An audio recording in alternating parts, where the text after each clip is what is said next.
Sir ನಿಮ್ಮ ಆಯ್ಕೆ sir Ramanagara ಜಿಲ್ಲೆ ಆಗಿರುತ್ತೆ, ಮಂಡ್ಯ ಜಿಲ್ಲೆ ಆಗಿರುತ್ತೆ ಸರ್, ಯಾಕಂದ್ರೆ ಅದು ನಾನು ಮಂಡ್ಯದಲ್ಲಿ ಕಾರ್ಯಕರ್ತರ ಒಂದು ಅಪೇಕ್ಷೆ ಮೇರೆಗೆ ಕಳೆದ ಬಾರಿ ಚುನಾವಣೆಗೆ ನಿಂತಿದ್ದೆ.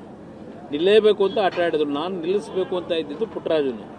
ಆದರೆ ಅಲ್ಲಿಯ ಕೆಲವು ಒತ್ತಡಗಳಿಗೆ ನಾನು ಮಣಿಬೇಕಾಯಿತು ಮಂಡ್ಯದಲ್ಲಿ.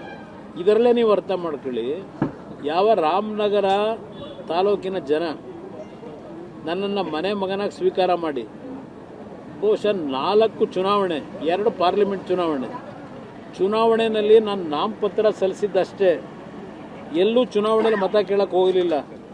ಅವರೇ ಚುನಾವಣೆ ನಡೆಸಿ ನನ್ನನ್ನು 4 ಬಾರಿ ಶಾಸಕನಾಗಿ 2 ಬಾರಿ ಲೋಕಸಭಾ ಸದಸ್ಯರು ಮಾಡಿದಂಥ ಜಿಲ್ಲೆ ಇದು. ಈ ರಾಮನಗರ ತಾಲೂಕಿನ ಈ ಒಂದು ಜನತೆ ನನ್ನನ್ನು ಮನೆ ಮಗನಾಗಿ ಸ್ವೀಕಾರ ಮಾಡಿದ್ದಾರೆ. ನನ್ನ ಅಂತಿಮವಾದಂಥ ದಿನಗಳು ರಾಮನಗರವೇ. ಮಂಡ್ಯ ಜಿಲ್ಲೆಯ ಜನತೆಯ ಅಪೇಕ್ಷೆ ಮೇರೆ ಹೋಗಿದ್ದೀನಿ ಅಷ್ಟೇ. ನನ್ನ ಅಂತಿಮವಾದಂಥ ಹೋರಾಟಗಳು ಅಂತಿಮವಾಗಿ ನನ್ನ ಈ ಜಿಲ್ಲೆಯ ಬಗ್ಗೆ ಏನು ಮಾಡಿದ್ದಾನೆ ಅಂತಾರೆ, ಈ ಜಿಲ್ಲೆಗೆ ಏನು ಕೊಟ್ಟ ಅಂತಾರೆ.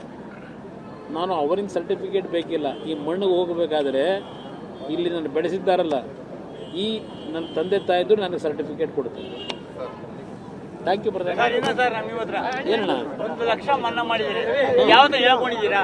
ನಾನು ಎಲ್ಲೂ ಪ್ರಚಾರ ಮಾಡೋದು, ನಾನು ಕುಡಿಯೋಕಿಲ್ಲ. ಹೇಳ್ಕೊಳ್ಳಿ ಸರ್ ನೀವು.